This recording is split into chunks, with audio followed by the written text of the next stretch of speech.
এত সেজেগুজে আমরা কোথায় আছি বলো তো সবাই? আমরা চলে গেছিলাম দিদির রিসেপশানে কনেযাত্রী হিসাবে। আর সবাই মিলে কিন্তু যেতে যেতে বেশ অনেকটা রাত হয়ে যায়। সেখানে গিয়ে কিন্তু দিদি আর জামাইবাবু দেখছিল যে সবাই ফটো তুলছে ওরা, তাই আমাদের যারা ফ্যামিলি মেম্বার্স মানে আমার মা বাবা মামা মামি সবাই মিলে ওখানে দিদির কাছে চলে যায়, দিদি জামাইবাবুর কাছে। এই যে মিডিলে দেখছে, এই যে আমাদের ব্রাইড, আর তার পাশে গ্রুম। গ্রুম ছিল প্রচুর বিজি, মানে জামাইবাবু আমাদের প্রচুর বিজি ছিল, কারণ জামাইবাবুর অফিসের নানা রকমের কলিগেরা সবাই এসেছিলো। তো আমরা দেরি না করে স্টার্টার খেয়ে নিই। আর স্টার্টার খেয়ে কিন্তু এত ফটো তুলতে ব্যস্ত ছিলাম যে বেশি আর ভিডিও করে ওটা হয়নি। তো তার মাঝখানে যেইটুখানি টুকটাক পেয়েছি করেছি, তারপরে সেই সব করতে করতেই কিন্তু বেজে যায় 10টা সাড়ে 10টা।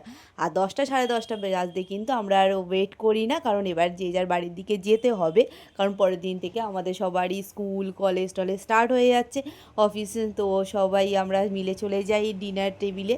আর ডিনার টেবিলে যেতে দেখলাম যে ব্যাচটা সবে বসেছে, তো আমরা দেরি না করে তাই সেই ব্যাচটা কমপ্লিট হতেই বসে পড়ি। আর বসে পড়ার পর কিন্তু নানান রকমের মেনু ছিল, সেটা তোমাদের সঙ্গে অন্য একদিন শেয়ার করব। চলো আজ এইটুখানিই থাকুক। আমরা ডিনার টিনার করে কিন্তু লাস্টে বাড়ির জন্য যে যার ক্যাব বুক করি, করে বাড়ি চলে আসি। Bye bye.